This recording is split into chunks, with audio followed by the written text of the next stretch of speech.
Welcome to the week ahead. This isn't a hype show, it's not a prediction contest, and it's definitely not a place where we try to trade every headline. Every episode, we step back from the noise and focus on what actually matters. The signals shaping capital, policy, and markets over the next decade, not just the next day.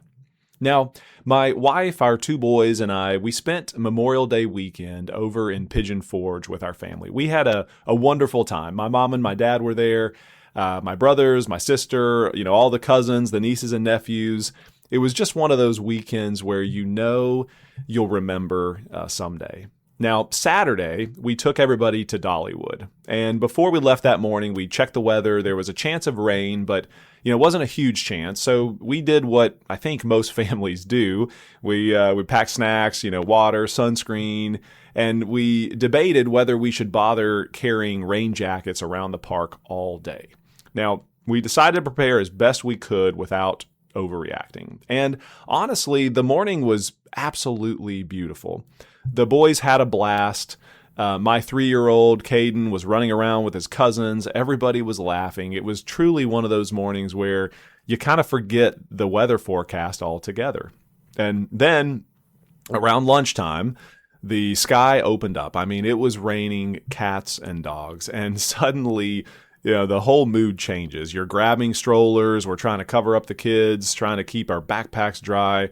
My shoes were soaked, clothes got soaked. And as a dad, your brain immediately kind of shifts into protection mode. So I remember feeling a little frustrated. I was disappointed for the kids, mostly scrambling to make sure, my boys didn't get drenched. But here's the interesting part. Because we prepared reasonably well, the rain didn't ruin the day. We headed back to the cabin. The boys took their naps while it poured outside almost the entire afternoon. It was actually perfect timing. I was telling my wife I couldn't believe how perfect it was, timing-wise. And, we didn't obviously plan it that way. So later in the evening, the clouds peeled away, the sun came back out, and we got to return to the park for a really pretty night together. And honestly, by the end of the day, the rain actually became part of the memory.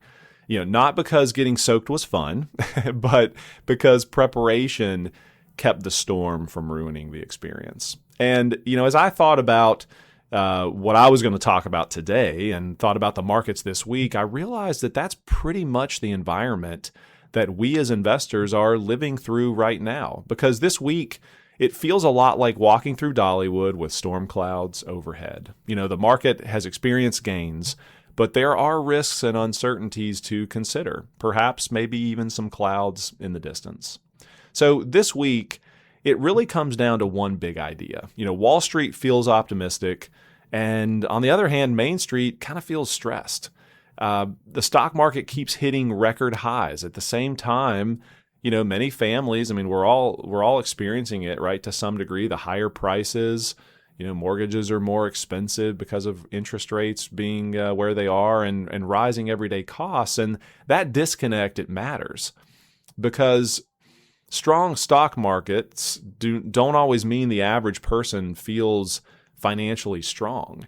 And I think a big reason for this is that only a small group of giant companies has really been driving much of the market higher lately. Again, we've talked a lot about this before, but there's this narrow market leadership that can make things look healthier than they might be possibly underneath the surface. So while headlines sound exciting, many households are still feeling the pressure. And that's why discipline matters right now. Now, I want to talk about two signals. The first signal is the new Fed chair. Kevin Warsh is now officially the new Federal Reserve chair. The big question is pretty simple. Will the Fed cut interest rates later this year, or will inflation stay too high? That's the challenge. Inflation recently moved back up towards almost 4%, while long-term interest rates remain near the highest levels that we've actually seen in many years. So markets want lower rates, but inflation may not cooperate. And if inflation stays stubborn, the Fed may need to stay tough for longer than investors expect. And that's important because higher rates eventually put pressure on borrowing, on housing and weaker businesses. Now, the second signal I want to talk about in ETFs and how they're become a little bit more risky and something just to pay attention to. Another trend that we're watching is how ETFs are changing. Years ago, most ETFs were simple and diversified. They own hundreds of companies and helped investors spread out risk. But right now, we're seeing a lot of newer ETFs that are much more concentrated. Now, we focus on very diversified ETFs if we hold them in the portfolios, but a lot of these newer ETFs that I'm noticing, they're focusing on just a few companies, maybe on one narrow idea. Some are tied more heavily to things like speculative trades or cryptocurrency, and it doesn't automatically make them bad because of it. And that's important to mention.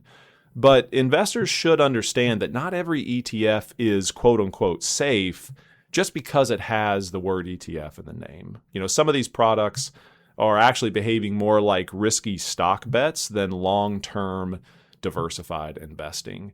And as all of you know, we focus on long-term diversified investing.